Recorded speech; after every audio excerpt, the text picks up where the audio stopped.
סוגרת, לקחתי ביסלי וגם את החטיף הזה, אני אוהבת אותו. טוב, אין כזה מלא אנשים, אז זה למה שקט פה. הכל פה כמעט לא נמצא. טוב, סבתא שמחפשת, אז בינתיים אני אלך לראות סופגניות. אני לא באמת הולכת לקנות אותם, אבל עדיין. יש עם ריבה ויש בלי ריבה, אני אוהבת בלי ריבה.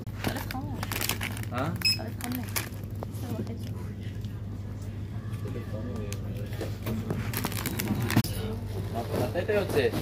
טוב, אז ראיתם שצילמתי בתוך החנות. עכשיו אנחנו חוזרים, לקחתי את החטיפים האהובים עליי. טוב, ראיתם שצילמתי? זה לא מזעזע, אני עשיתי ככה. הראיתי לה את כל הזה. היא קצת הראיתי ואני מתביישת כל כך. אני גם מתביישת להגיד כמה זה עולה וכמה זה. טוב, אנחנו חוזרות. אז אני אעשה לכם ולוג איך אני טועמת, אבל עדיין טעים. ואני אעשה לכם חלק